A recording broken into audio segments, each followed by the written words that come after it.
Right, here we are again.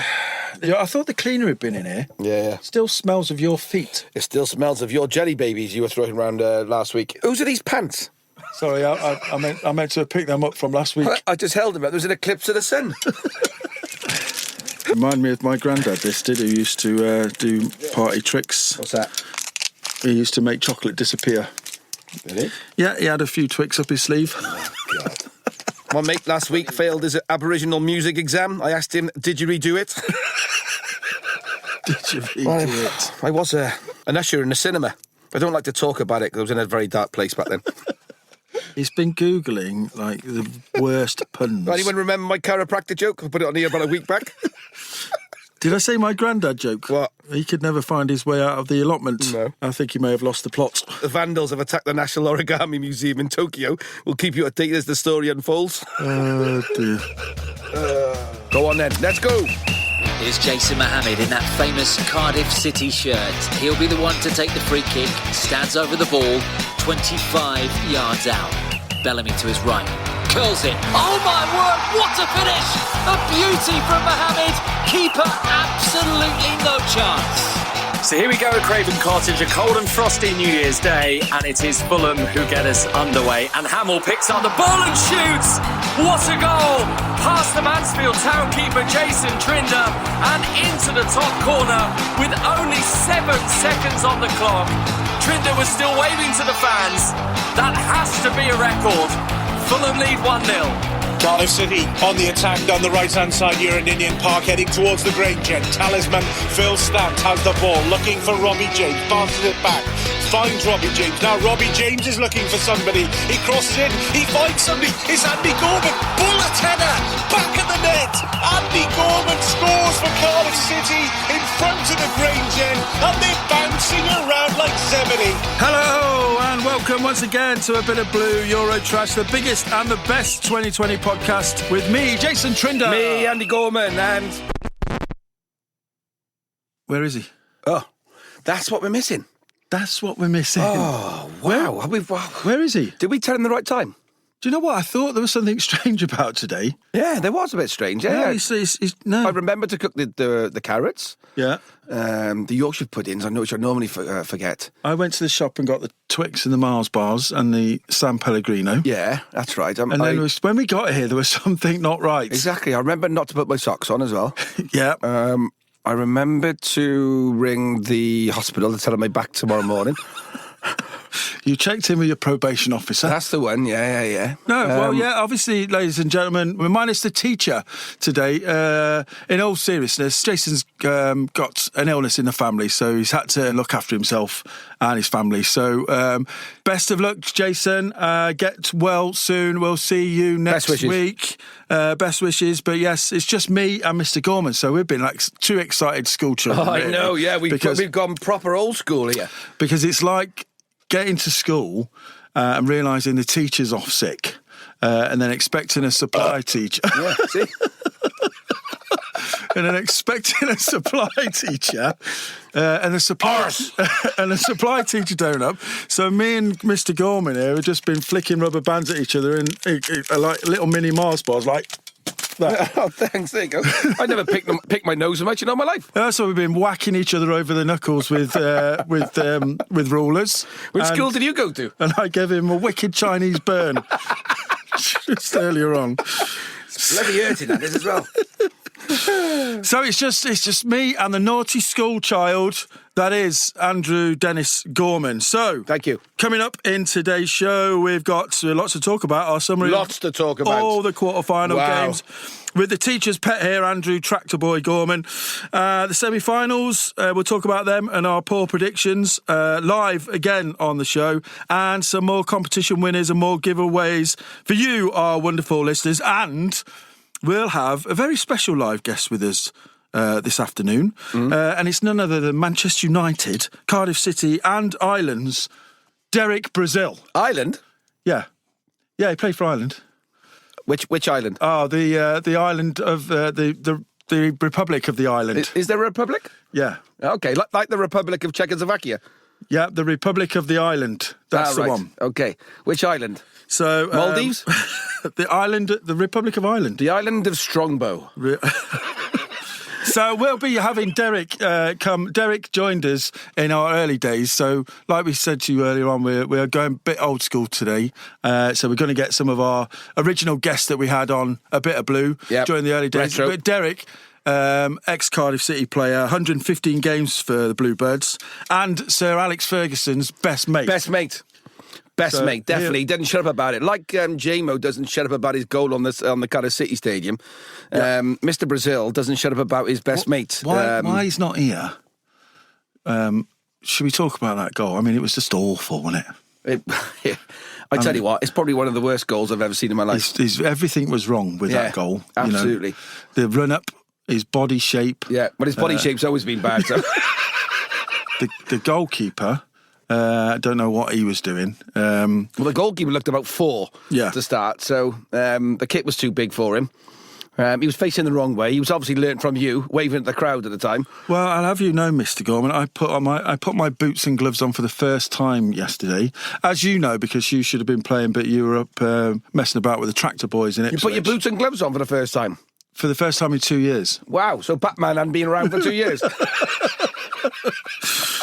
We went up to Penrith to play in a fantastic game for a worthy cause for good friends of mine and yours, Neil Davis. Yes, who's suffering with cancer at the moment. So we raised a bit of money for him. That's brilliant. It was a couple of a few of the old ex Cardiff City boys, myself, Roger Gibbons, Damon Searle, Scott Young. Cohen Griffiths, all those sort of players, and we had a fantastic time. So thanks very much for all the people that came along to watch and support Velindre. It was a great day. So just for you guys then who are actually downloading this podcast in the likes of New Zealand and Honduras, in all seriousness, as you guys are, so thank you very much for that. Just to let you know where Penrith is. It's in South Wales, because I haven't got a clue where it is either. So anyway, it's near Mountain Ash. There we go. So that's good. It's not too far away. Yeah. So we have, and actually, do you know what? I was going to do a top. I was going to do a top 5 of countries where we're listened to now, and do you know who's crept into that top 5? And I'm putting this solely at your doorstep, Mr. Gorman. What's that? Creeping in this week at number 5 with the amount of listeners that are listening to this show, and we'll put a drum roll on this, Stuart. Okay. It's only Australia. Nah, why? You're joking me. The Australians can't get enough of us, and obviously we've been mentioning them a few times during this podcast with their success that they had in the Euros in the group stages. Andy Gorman's obviously bigging up, their front line of Joe Mangle and Harold Bishop, and they've now gone into the top 5 of top listeners to this podcast. Oh my God! So hello, all you people out there, or good day, should we say, to all you people listening in Australia. Listen, I think one day we'll come over there and do a tour. Yeah. Well, I went there in 2003. I actually went to watch the World Bad Habits Championship. Oh yeah. Yeah. It was really nail biting. While I get back to my notes, that is a terrible joke. That's a great one. What are you on about? So we'll be talking about all the stuff that's been going on in the Euros as normal, and we'll be letting you know about our competition winners as well, because we had another giveaway during this week. Did we? Yes. Well, you probably wouldn't have known because you were too busy turnip crunching over in Suffolk way. Is Ipswich in Suffolk? Yeah, I think it is. It is. So let's Great talk about the Euros, Andrew. Yes, let's. It was the quarter-finals. It was indeed. Let's talk about the first game. First game on Friday, 5:00. Game was the Swiss against Spain. Yeah, good game that, I thought. It was a good game as well, yeah, because obviously Spain are very unpredictable at the moment. Are the right Spain going to turn up? That's mad you've said that, because I've written down here next to Spain, unpredictable. People normally think we're brothers. Obviously, they couldn't be further from the truth. Exactly. Have you looked at the mirror? Genetically, there's no way you would be able to. No, exactly. I'm 9 stone 4, and I won't mention your weight. So. There we go. But yes, I wouldn't, unpredictable is the right word, which I put down as well. 1-1 after full time, went into extra time, still 1-1. And I fancied Switzerland at that stage because Sommer was inspired again for Switzerland, the goalkeeper. We'll talk more about. Well, he's a man of all seasons, isn't he? Yeah. So we had a lot of summer loving going on. And I fancied them at that stage because they'd smashed all 5 penalties away the game before. I think Switzerland. Yeah. But all of a sudden, they got the what's it called in golf? The yips. When it came to, is it the yips? I don't know. Yeah, when you can't put when a golfer gets the yips. Yeah. Greg, is that right? Don't know. It's the yips. He don't know either. Exactly, yeah. So when a golfer suddenly gets This is coming from a guy who's only played golf twice in his life. And he's talking about the hips or the yips or the yips. bips. You get or the bips. yips. Yeah. Golfers get the yips when they can't right, putt. okay. Or you get the yips.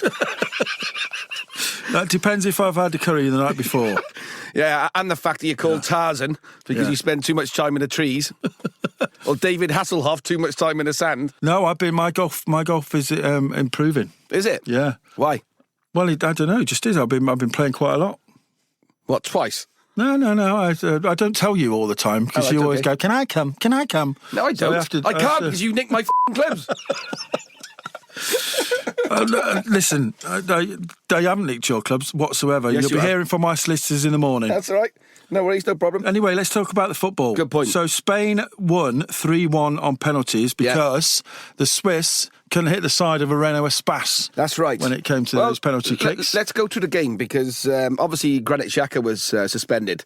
So unfortunately, the young lad who came in and who took his place in the first half, Spain were looking particularly good. So they get a corner and cross the ball in, and Jordi Alba hits the strike, and instinctively the young lad puts his leg out and deflects a goal into past Sommer, which obviously took them to 1-0 down, which is I thought was quite unlucky at the time. It was unlucky. Yeah. I mean, but the other unlucky thing about it from Jordi Alba's point of view is he didn't get credited for that goal because I thought it was definitely going in. And he did get credited with that goal in the initial stages. Did he really? And then he got took off it. Yeah. Okay, so anyway, going back to my point, 1-0 to Spain. There you go. So they haven't actually scored a goal in that game. Then in the second half, around about the 75, 76 minutes time, the two defenders for Spain actually get themselves into a bit of a muddle. Swiss player picks it up, crosses it over to... Oh, the French lad, Laporte. That's it. Yeah. Well, he didn't cross it over to Laporte. Laporte he got into a muddle. Take me through this. Why is Laporte playing for Spain? I understand the fact that he's gone for residency because he didn't get selected for the French national team. No, in fact, he did get selected, but they didn't play him. So he took his little French football and went over to Spain and said, "I'm not playing with you anymore. I'm not playing you anymore. It's my ball." He said, "I've got a great grandmother who used to go camping in La Manga. Yeah, who ate some tapas one time I can play for you now." Right, there we go. A bit like you in Ireland. Ah, right, okay, fine. Well, because you are Irish, so a bit like you in Wales. So sorry. What's that now, Ted? I phoned you for a favour. Right. Anyway, back to the game. So Spain scraped through, and then the next game was... Oh, whoa, wait there with it. We haven't finished with Spain yet. Go on then. Because obviously the ball gets crossed over to Shaqiri. Shaqiri scores, makes it 1-1. Okay? Then a couple of minutes later, and again, this is why I wanted to bring it back to this game, is the fact that Frula, I think that's his name, goes in for a challenge on a Spanish lad, and it's nowhere near a sending off. Nowhere near. And I just can't believe that VAR and the refereeing has been 95, 96% really, really good in this tournament. But how can they not get involved in that as well? Because if you actually watch the tackle comes in and it's not even dangerous. It's a slide-in tackle. It's crazy. And it's our own Michael Oliver who's the referee. I kind of get from the angle that he was, it probably looked really bad. But again, this is the reason why VAR is there. So, to pick up whether that's a bad tackle or whether, Jason Mohammad's here or not, VAR should have got involved. Here?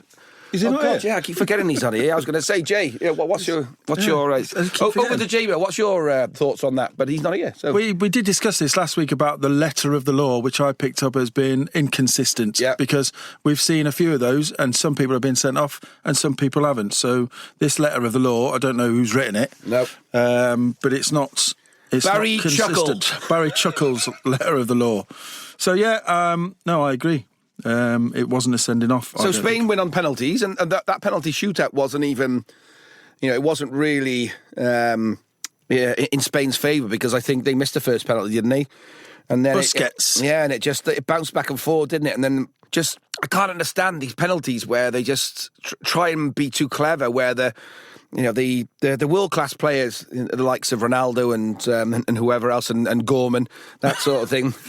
That can do it and take a little bit of a hop and a step and then try and pass the ball to the back of the net. But they try and do it. But come on, this is tournament football. Penalties. Pick your spot. Go and wallop the ball. Pass the ball into the back of the net. If the keeper makes a save from those penalties, then if you've given it a good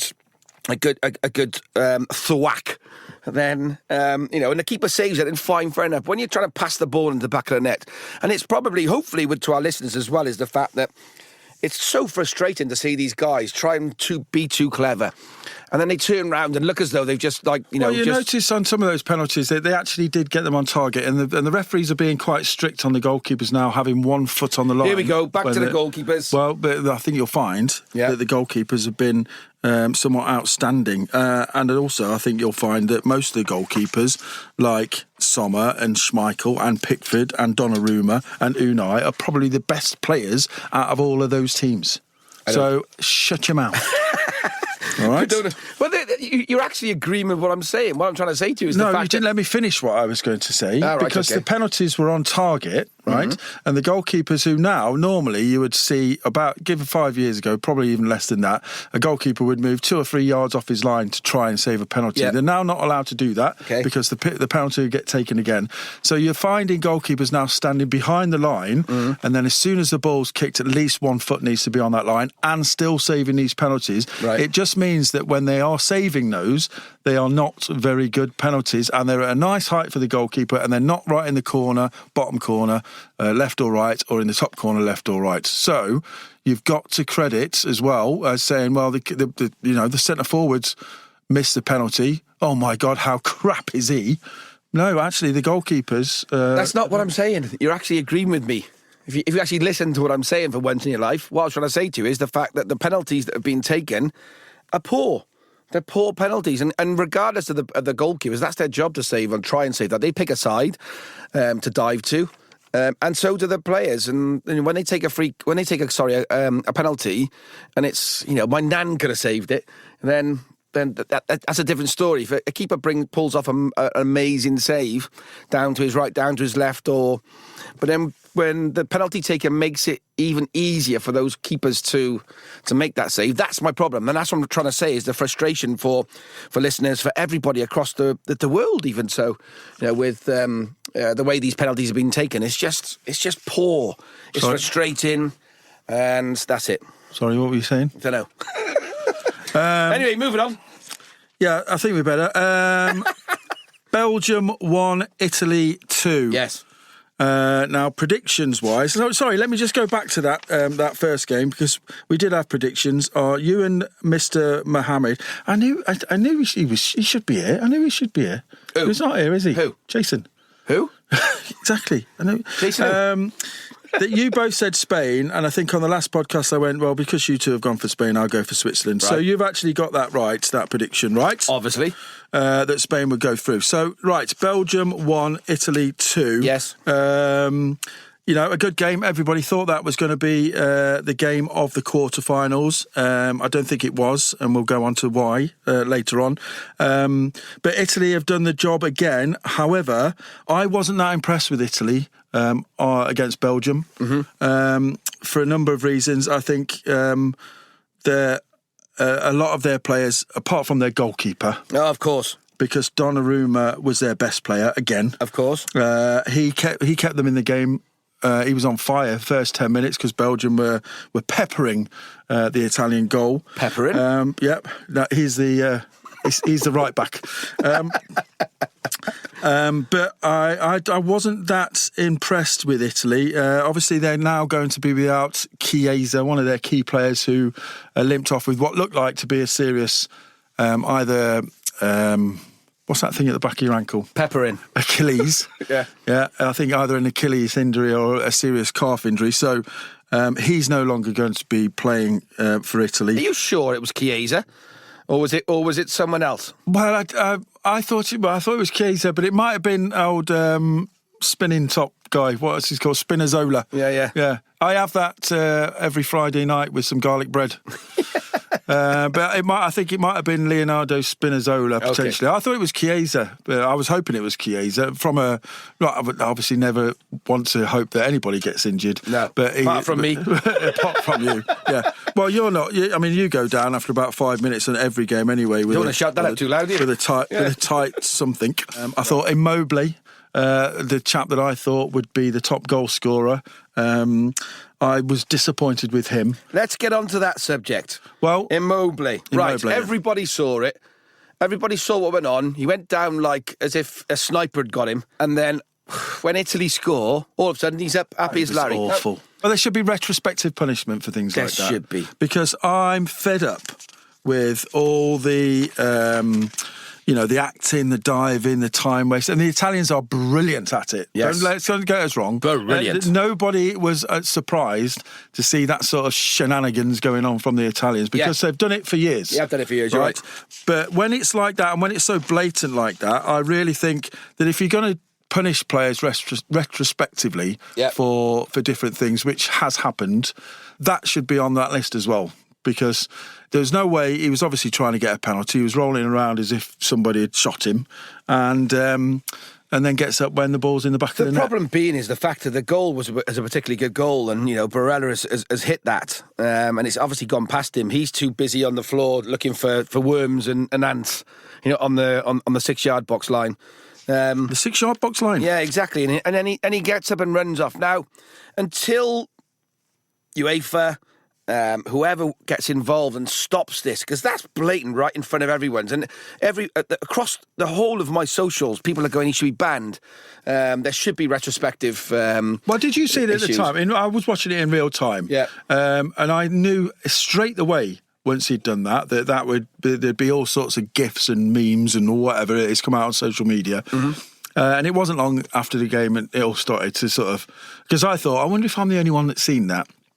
But clearly not. Everybody saw it. But everybody's seen it, and it was embarrassing to say the least. So I was disappointed with Immobile for that. But not just that. His whole match play during that game. He got the ball quite a lot. He had a lot of the ball, and he ran at players, but then just seemed to choose the wrong option, keep hold of the ball. He was very, very greedy. He lost the ball numerous occasions by just simply running into players or getting tackled when there was far more easier options for him to pass it out to the left or to the right. And in the end, he got substituted, I think, on 60, 70 minutes. So he should have. But I thought he was poor. But I saw weaknesses there in the Italian side, and I don't think that they're as good as people are making out them to be. You and J-Mo, you mean? Anyway, but you're right. But who did you go for, by the way? Was it France and Mbappe? Yeah. How are they getting on? Yeah, moving on. Exactly. Right. Anyway, okay. So to carry on with that game, I was quite disappointed with Belgium, to be honest. Yeah. Belgium were. Listen, let's have a look at that. Let's break down that second goal for Italy. Wow, what a goal from Insigne! Yeah, unbelievable. He's only a dot. Just waltzes through the Belgian defence, midfield, and then gets to the point of the fact where he thinks, right, I'm going to have to shoot. The majority, 99% of players there would either clam up or, the build up or anything. But he just picked out his spot in the goal, and a goalkeeper of the Belgian goalkeepers. What's his name, Jay? Courtois. Thanks, Greg. Yeah, thanks, Greg. Yeah. Yeah, exactly. Yeah, Stato. The best player Belgium have probably got, again, is a goalkeeper. Oh, bloody hell. Yeah, why do I open that kind of worms? Yeah. Well, that Belgium... We'll go through all that later, but I agree with you. Belgium didn't really pull up any trees this Euros, and particularly didn't live up to their number one ranking. Again, though. It's the same thing from a tournament point of view, isn't it? And they obviously they're coming to the end of, an era in Belgian football that's I think they just missed out. There, aren't they? 2016 get beat against Wales. But there's obviously going to be a few Belgian players who that will be the last tournament for. But I am excited at people like the young lad Doku, the teenager. I'll tell you what, he was good player. He reminded frightening. Oh, frightening! I know. Reminded from his pace point of view, reminded a lot of me actually. Do you know what? I had anticipated you saying something like that. Did you? Yeah, and you couldn't be more deluded. Yeah. Why? Well, you're about as fast as something that's not very fast. I don't know. Can't think at the moment, but I'll think of something. All right. Okay. So Italy scraped through, really, in my book, and I wasn't that impressed with them. But now they have to travel to Wembley to face the mighty England. So... no, they don't. No, they don't, sorry. They will do in the final. I'll tell you what. Can I start again? It's because Greg said he was going to Italy to watch Italy, Spain. I just got confused. There you go. So Italy march on to the semi-finals where they will play Spain. The mighty Spain. You sure this time? Yeah. Yes. Yeah. They'll play Spain. Oh, okay. At Wembley. Not the Republic of Ireland? At Wembley on Tuesday. All right, okay. So... then we go on to the Republic of Czechoslovakia, yes, who play Denmark, and the Denmark bandwagon goes rolling on. I thought they were quite comfortable, Denmark. Definitely. They played really well. They went into a 2-0 lead, and I thought the final result 2-1 sort of flattered Czechoslovakia a bit. I agree. I agree. Republic. I'll say it properly to avoid any complaints. I'll say it again properly. The Czech Republic didn't think they showed up at all, and Denmark brushed them away quite easily. They did. They brushed them away. Yep. All right. Okay. Fine. Fair enough. I thought the game was poor. I thought the game was just uninspiring for a quarter final of the Euros. The Czech Republic, they did so well to get through in the last round, and just to turn up and just I don't know. Yeah, it was a difficult watch. It was probably the worst game of the four. I think so. But yet again, I think you'll find the best player for Denmark on the night was Kasper Schmeichel, the goalkeeper. Well, he had to be, didn't he? Fair play. Yeah, exactly. Did absolutely nothing through the game apart from picking the ball up the net once. Do you know what? That's normally when the goalkeepers at their best because they're marshalling, they're ordering, they're organising. Ordering what? A Chinese? In my case, it was a double quarter pounder and large fries for half time. So waving at the crowd, waving at the burger van. I was outstanding yesterday. Was you? Yeah, clean sheet. No way. Yeah, 3-0. Was that before you went to the game, was it? 3-0, and there was numerous times I was called upon. Ah, right, okay. Yeah. For what? Unfortunately, you weren't there. You're up messing about with tractor boys. There we go. You won't have seen that fantastic display. Thank God for that. Otherwise, I'd have been talking about that all afternoon. So right, listen, we've got to flick through this because we've got Derek Brazil waiting for us. So okay, don't forget, listener, tune in. We've got Derek Brazil, Alex Ferguson's best mate. Buddy. We'll go on to the Ukraine and England. What can you say, really? England absolutely rolling Ukraine to one side. What? I can't. Absolutely rolling Ukraine to one side. What they do with it? I tell you what I would say it is. They absolutely battered Ukraine, all right? And I thought it was an excellent performance from England. And I know what you're going to say, Andrew. Well, they might as well have played Whitchurch Kebab Shop 11. Well, let me just start off by saying congratulations to England. As I said in the past, and I get bawled out for this, the fact that you can only beat what's in front of you. So the Ukraine turn up, absolutely appalling. Now, again, what I got to say here is congratulations to England. The right team won. They'll go on now to play against Denmark in the semi-finals on Wednesday, and they deserved it. But God, the first half was boring. Really boring. First goal, fine. Okay, no problem at all. Great goal.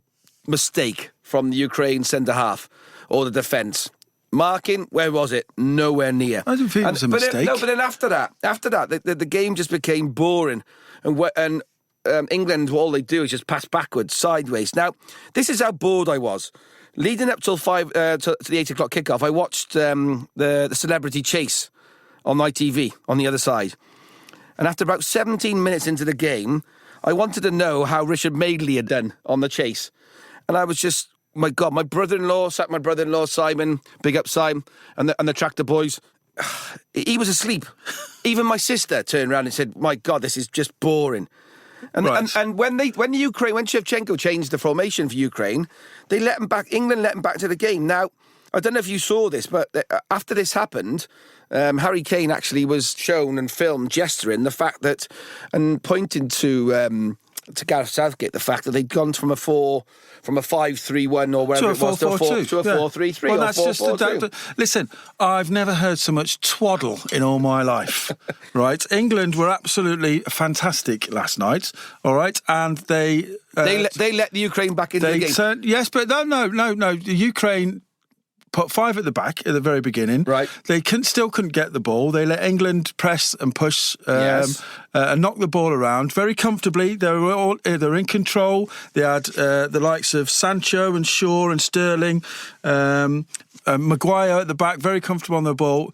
Very controlled, very professional. They got that early goal, which was a fantastic piece again from Ryan Sterling, whose vision to put that through ball into Harry Kane.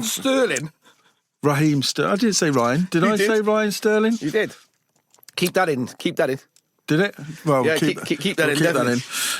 So Ryan Sterling. Yeah, he's the new player for England. Can I just let you guys? Can I just let you guys know the fact that just give you an update that Richard Madeley actually went through and took the 60 grand and got through. And won it, all right, for his charity. So just to let you know, there you go.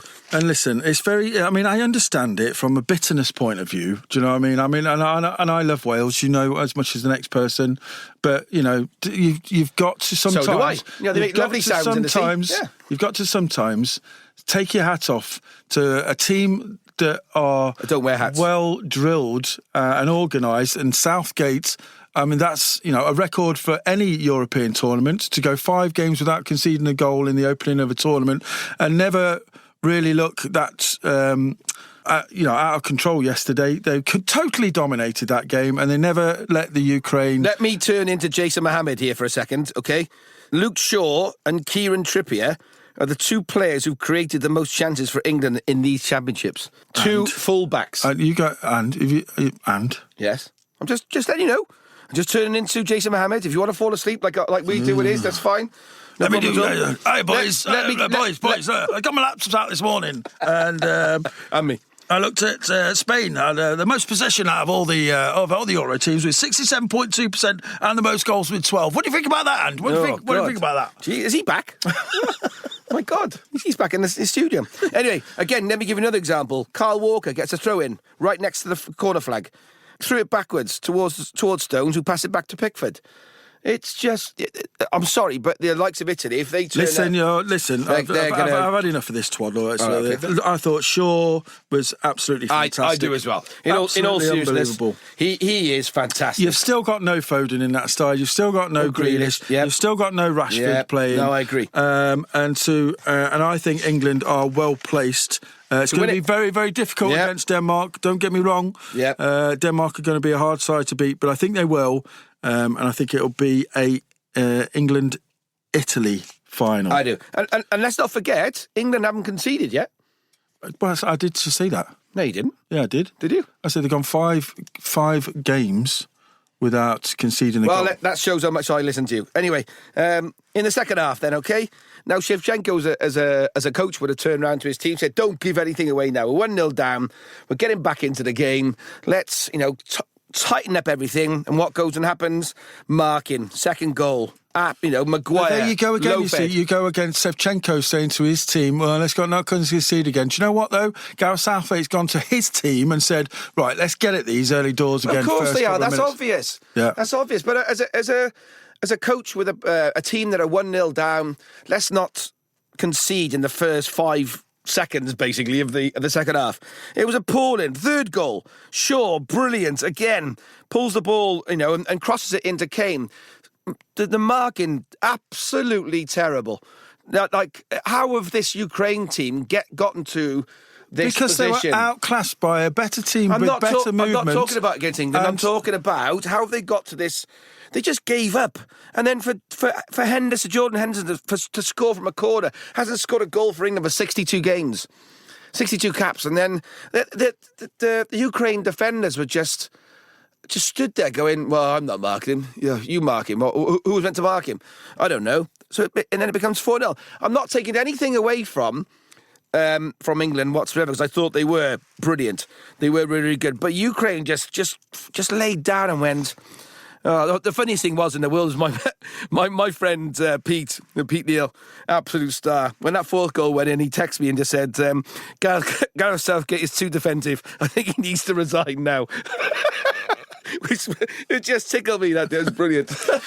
Well, as you would say, Andrew, you've got to beat what's in front of you. Yeah. And if you've got grass, run into it. Yeah, that's right. And that's exactly what England did 4 times to the Ukraine's 0. Exactly. So anyway, predictions for winners of the tournament. I know France and Mbappe has gone.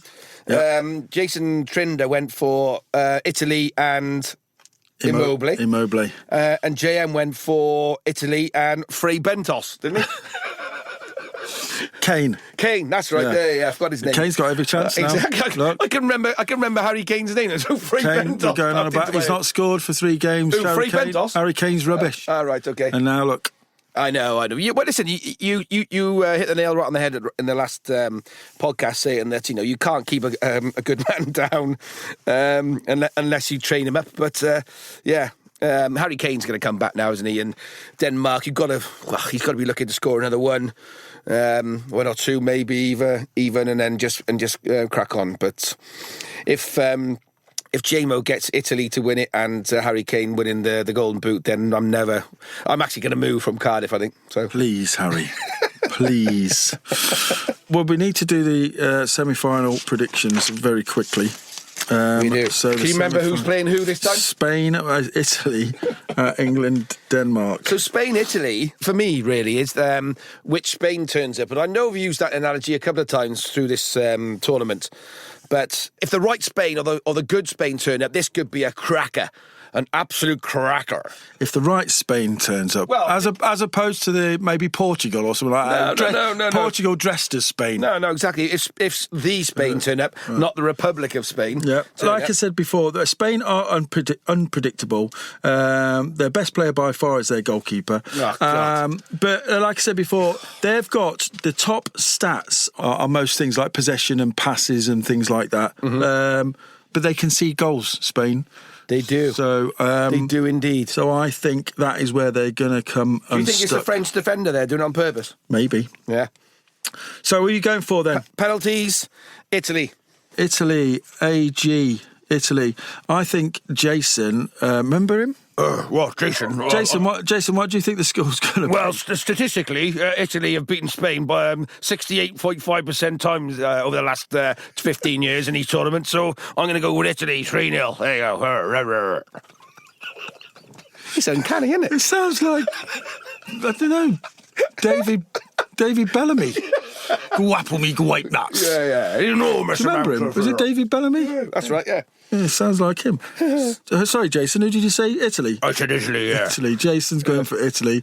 And I've got to go for Italy because I said for them to win it from the start. Of course you have. So, and then England versus Denmark.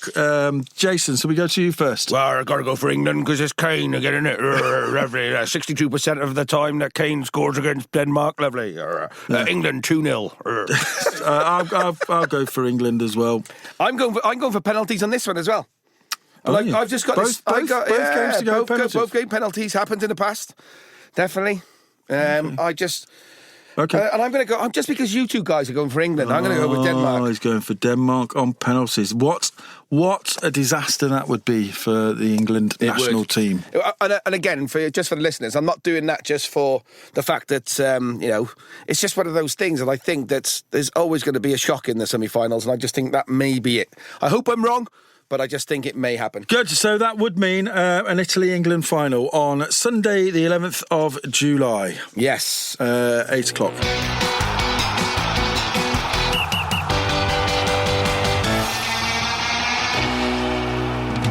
Okay, so it's time to bring on our guest, I think, Ant. It is indeed. Well, I can't believe I've gone and pulled this one out of the bag again, lads. We've gone old school again. We've gone old school again and brought back one of our old faithful. Brilliant Guy. This great to have him on the show. We're talking live to none other than Manchester United, Cardiff City and Republic of Ireland legend Derek Brazil, everybody! Get in there! Yes.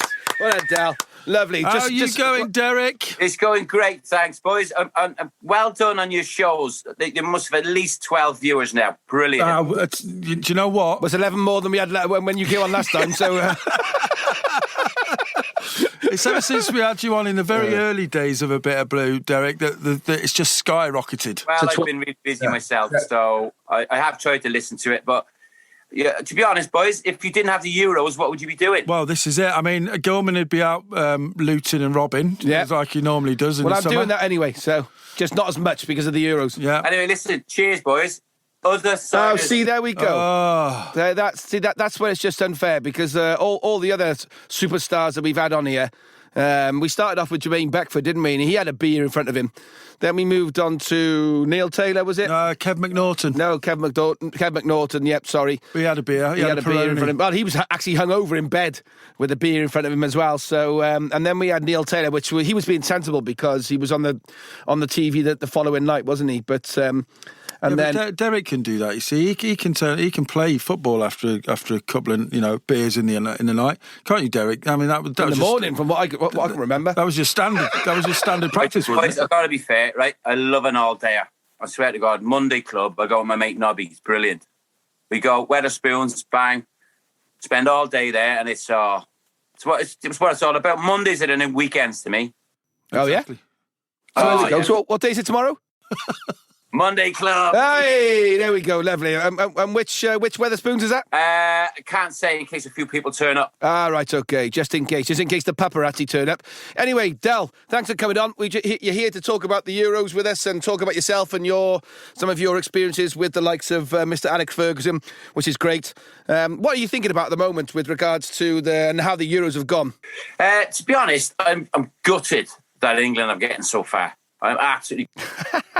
I'll set it straight. No, I'm saying it straight, Jace. I'm saying it straight. I'm gutted because, already, it's unbearable now already. The newspapers, the media, my English friends. I'm sorry, I'm Irish, and I don't want them to win it, and that's why I've got. How are Ireland getting on? Who? Ireland? well, listen. We played Gibraltar recently. I think we drew 1-1, which is a good start for us. Mm-hmm. But we've taken on a lot of big teams like Andorra and stuff. So. But there you go. Andorra's superb, man, aren't they? Fair play. England haven't played anyone yet. England haven't played anyone, Jace. Who have they played? Do they do the bracelets, Andorra? Don't know. There's a shop in town. That's Pandora. Oh, sorry, that's them. Yeah, I played them. I played the staff in that shop. God, you asked me to come on here, and now you're just not listening. What's going on?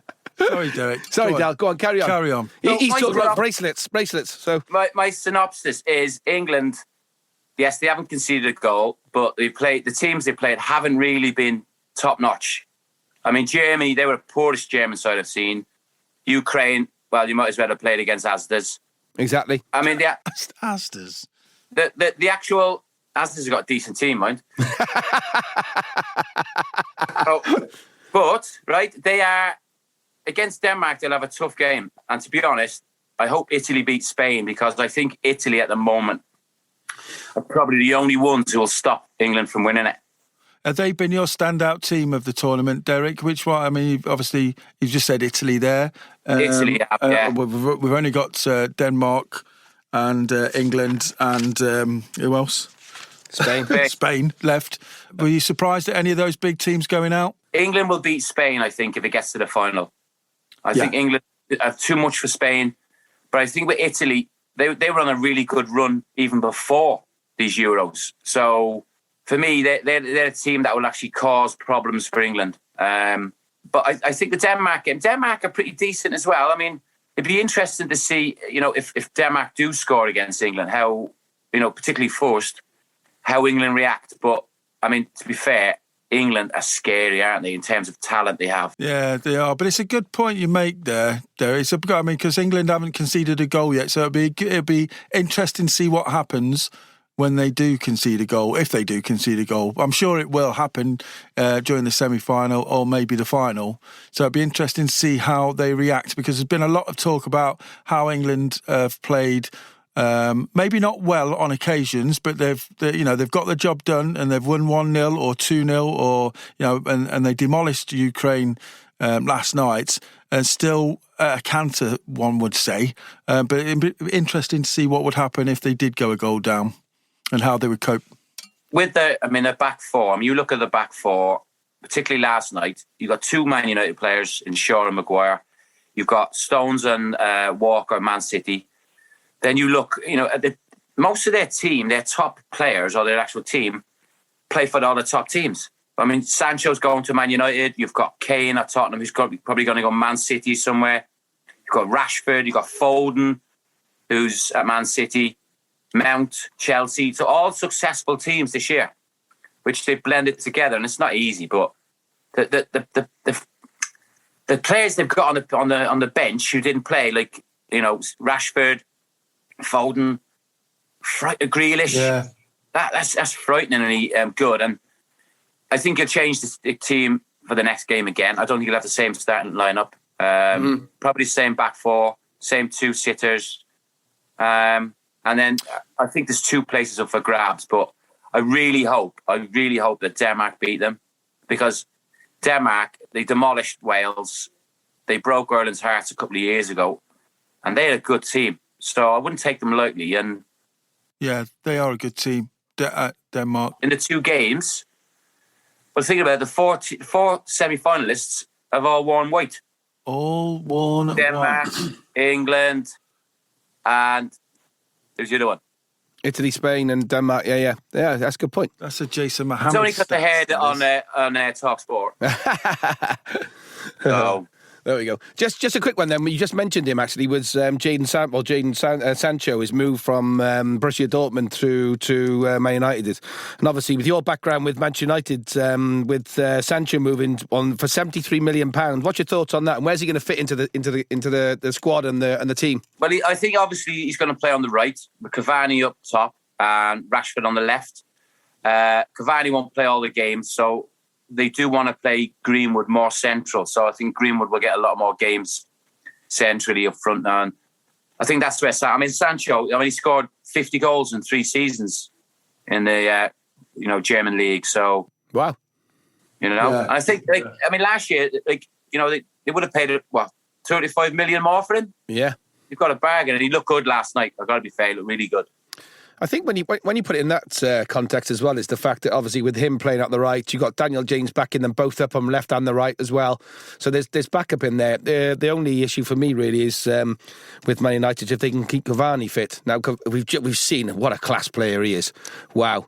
It's just whether they invest some more money into another second striker or we don't know what's going on at the moment, but hopefully we'll see. I don't think they'll sign another central striker. I think Cavani shown last year that he's even at his age of 34, wherever he is probably still one of the fittest strikers in the league. And I think he's going to be central to that, because if you bring another striker in, then you're going to put him out. You can't just bring a striker in. You've got to bring top-notch striker in. That's why I don't see the likes of Kane going there. I don't see Grealish going there. To be honest, I think United might sign another centre-back and possibly a midfielder. They've got so much going forward, and they've got the young kids as well, Darlow. And I say, going forward, Daniel James as well. He can only get better. So I think they're okay in that department. So. Yep. Any players that you think from a central midfield point of view who they either should be going for or they may be looking at this very moment in time to bolster that squad? Well, it breaks my heart to say it, but Declan Rice is perfect for Man United in terms of the run there. But I don't particularly like him because he played for Ireland, didn't he? And then he jumped ship. Well, he did for Ireland, yeah, to Ireland, yeah. That's a turncoat sort of thing, isn't it? I get your point. I sound so parochial. Is that the right word? Parochial, boys. Yeah, that's shocking. Yeah. Andy should have played for Ireland as well, shouldn't he? But he chose Wales. Derek, what do you have to say about that as well? While he's here, to his face. He chose Wales, did he? Yeah. Well, I had the opportunity whilst I was there in my first year to play for Ireland. The Irish FA got in contact and said they wanted me to go and play. You could not get any more Irish than Andy Gorman, and he chose Wales. That's true. I think I know Gorman, and he was very underrated.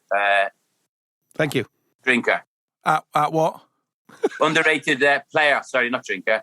Very underrated. If he'd have played for Ireland, he would have probably got more games than one that he got for Wales. So I agree. I'll give you that tenner tomorrow in Wetherspoons. Which one though? You don't know which one. Oh, good point. Yeah, I'll just go around all of them. Wetherspoons, right? Wetherspoons, £1.99 a pint of Magnus. Oh, can't go wrong. What? Smashed on 20 quid. Brilliant. Nice. There we go. Brilliant. And change and a Chinese. And that's before he goes out coaching the kids. And it's actually Greg's across the road as well. At Greg's?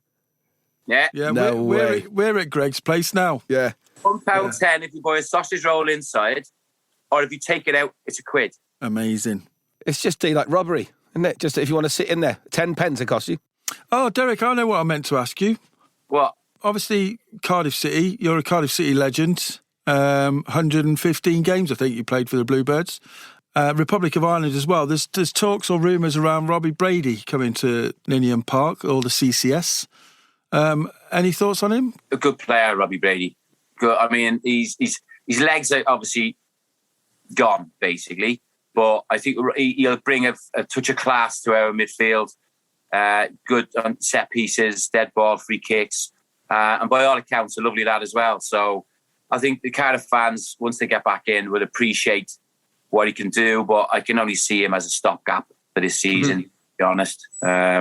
Experienced, though, isn't he? Oh, yeah. I mean, you need experience in a team. And I think Robbie, obviously, Mick knows him from his Ireland days. So Robbie's a good signing, good footballer. Yeah. Okay, so just going back to the Euros, who's your winner? I'd like to say Italy, but okay. I've got a dreadful feeling that England are going to win it. But the only thing is, if England do win it, they can drop that song, It's Coming Home, can't they? Because they'll already be home. They can't use that. Yeah. You won't boxing. be hearing much of that anymore, will you? No. But it's they look the best squad to do it. Because they look fresh. And I think the only ones I'm praying for an Italy win, because I think Italy have got a little bit about themselves as well that could cause problems for the English back four, which they haven't really been caused problems. And they love to defend as well. They love to defend. But I think Denmark will put up a good show. Denmark are probably the best team that England will have faced in this whole tournament. So it'd be if England can come through that, they've obviously got a great chance of winning it, but it'll be a tough game. And I think playing at Wembley it's good for England. But to me, Denmark, if they play like they can play, the kid Dansgaard has come in as well instead of Eriksson. He's been a revelation. So I agree. Fingers crossed they can, so we can all go outside and live our lives again. You know what I mean? We can go to Wetherspoons outside of Wales, outside of England. Sorry, they've had the. I'm a bit with you, Derek. Though it's similar to Italy, they've not really been tested. England, so he's got some selection headaches. Old Gareth Southgate, but I think he'll start with the same team that he just put out. I think he will. He obviously avoided the yellow card situation as well. So that's all been wiped clean, which, by the way, like I said last week on the show, is a farce, that rule. You can go 5 games and pick up 2 yellow cards and miss a semi-final. That needs changing. But Southgate has avoided that. I think he will start with the same team just because of that, and the fact that he brought off some of his starting team after about 60 odd minutes when they were 4-0 up. I think has played also into his hands and made it easier for him. But do you know what? It's just incredible what luxuries that man's got at his hands, Southgate. He's managed it. He's managed it so well, though, hasn't he? Yeah. He's picked the right teams at the right times. And he comes across, I don't know him, but he comes across like his interview last night. When his first thing he said was he gave credit to the three that he has to leave out every game and the players who don't get on. They're the fact that they've a part of the squad and they keep players going and stuff is but he still has so much talent within that team. So much. I mean, you just have to look at the fullbacks they're not getting in at the moment. You know, the likes of Chilwell and Trippier and even Mings. I think Mings is a great defender, but he can't get in. You know, Henderson, captain of England, not a regular starter. Rashford, when he's fit, not a starter. And the mad thing is, I think everything's fallen into place for England because if the Euros were last year, Kane wouldn't have been there because he was injured. Yeah. So everything has fallen into place for him. So I think England can only mess it up themselves, to be honest. I've made it no secret that I'm not a great fan of Gareth Southgate. And again, picking up what you said earlier, Dal, was the fact that they haven't really played anyone. Okay, they've come up against Germany and won, but again, Germany, if Muller puts that goal in the back of the net, completely different game, I think. So I'm just waiting for this game where they come up against a really, really good team and they test them because they just haven't been tested, not at all. Denmark beat them last year in the Nations. They played them twice and Denmark drew with them. I think it was 0-0, and they beat them. So They can do it, but I think the English team are a little bit better equipped this time round, and I think they've got such an abundance of talent. It's frightening what they have. It is frightening. You know, I think if Denmark can get at them and try and cause them a little bit of trouble, but I'm scared to say I think England could actually go all the way. They could, but. Fair play to them. If that's what they do and they're the best team in it, they deserve to win it. But exactly, it's red, boys. Honest to God, I mean, listening to you, Andy, talking about England, then your synopsis are brilliant. I heard your Wales one the other day. He went on for about a half hour. Oh God! I mean, he goes on about England being boring. You want to sit next to him? I have to tell Greg to turn my headphones off. I was laying in the bath and I was listening to it and I was like, "Oh my God, he's still going on." He's still going on. Still going on. And on. That's it, but Derek, it's a shame your boys aren't there, though, isn't it? The old Republic of Ireland, just missing out. I'm not being funny, but we've probably got the worst manager in the world at the moment, Stephen Kenny. I don't understand why, but I do understand why. They've got him in there on peanuts, basically. They're giving him nothing. Players, they don't respect him. They can look at him and go, "What have you done?" Yeah. You know? And he's been given so long now, but I don't think any manager would take that now because we're going through a bit of a transition now, which we do every 5 to 6 years, where we got great sets of players playing in the Prem.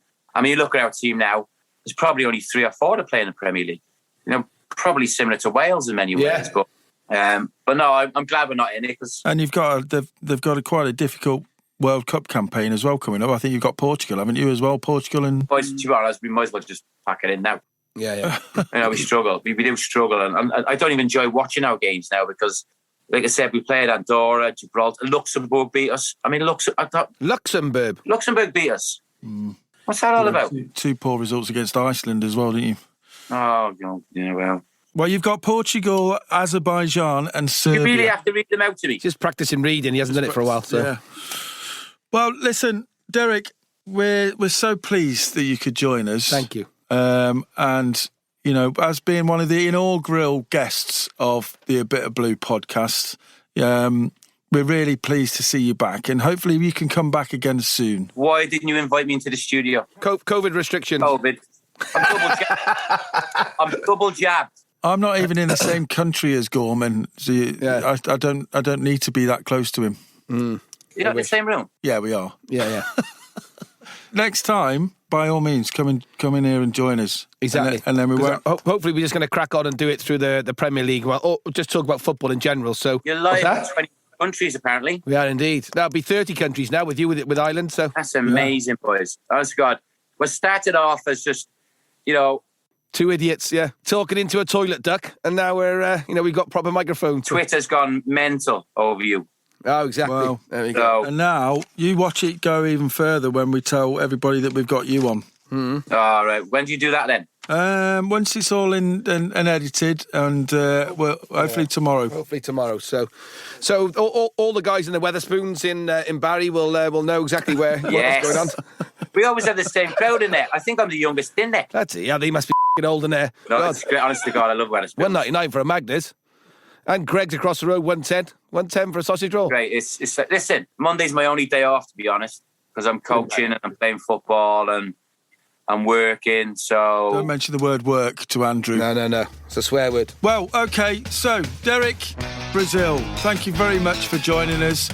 We hope you can come back and join us again soon. It's been brilliant. Everybody, Mr. Derek Brazil! Thanks, lovely. Thanks very much, Stout. So it's competition time again, and we had another competition running this week. We did. Andrew, we have one every week. We have one every week. Yeah, check out our socials for all the competitions that we've got going on.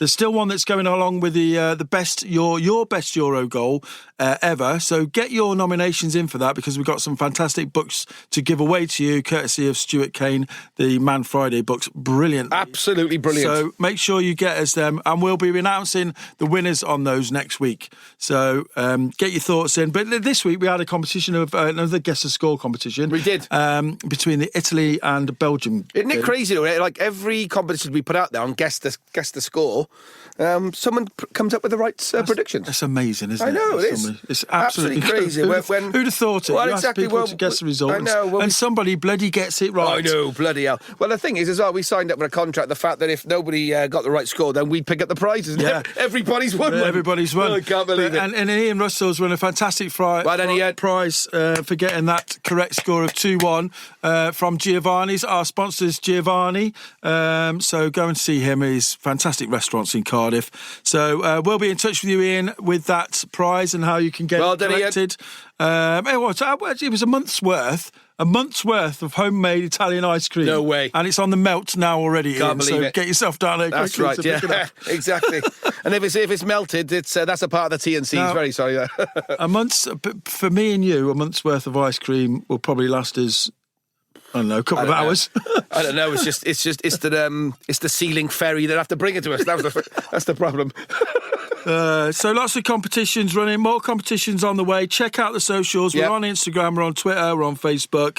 Go and see us on TikTok. We're on TikTok as well. Yep. Go and visit the website, www.ABITABLUE.co.uk. Leave us a message there, listen to the podcast there, subscribe there, and that's about all we've got time for. So wait there, who's coming on next? We've got a fantastic guest coming on our show, the next episode. It's an international football manager, Andy. No way. I don't know how many podcasts have international football managers. Not many whatsoever. Not many, is it? But we'll be joined by none other than the Northern Ireland manager, Ian Barraclough. Wow. I can't wait for that. He's one of your mates, though, isn't he? He is one of my friends, and why? And how? You haven't got any mates? I know this is news to me. But yeah, no, I went to school with Ian and I played football with Ian. So and he actually got in touch with us, and he was quite annoyed that he hadn't been invited on to the podcast. So I said, "Go on then." Yes, after he twisted my arm. Exactly, that's right. Well, after you'd asked to play for Northern Ireland in goals in the World Cup qualifiers coming up, I'll be asking him about that on the next. Well, podcast. if you're doing it, I'm asking him as well. So we'll look forward to that. Northern Ireland international manager Ian Barraclough's going to be joining us on the next podcast. So thank you everybody once again to our sponsors, iStadia, Hawks, also Zenith Print and Packaging, Kestrel Construction, QTS Industrial Supplies, Giovanni also, thank you very much. And not forgetting our charity as well, the Motivation and Learning Trust. Please, if you enjoy the podcast, click on the link on the social or on our website and give them a quid or whatever if you like the podcast. It'll go a massive way. It will. All those details on the website, so go there. Thank you once again to Greg, our sound and studio audio engineer, and Stuart, our music producer and editor. Have we forgot anybody? Yeah, Derek Brazil. Derek Brazil. No, yeah. The legend. Fantastic. Have we forgot anybody else? No, I don't think so. No. I think that's I've got everybody. a sneaky suspicion that there's someone There's something niggling in the back of my head. No, I that, can't think who it is. Anyway, maybe it'll put weird. itself right for the next one. Maybe we'll go. remember. Well, but thank you for listening. We'll be back. They're coming thick and fast. We will be back at the end of this week for another episode with the after the semi-finals. After the semi-finals. Yeah. So thank you very much, everybody. Thanks, See you guys. next time. Take care. Bye-bye.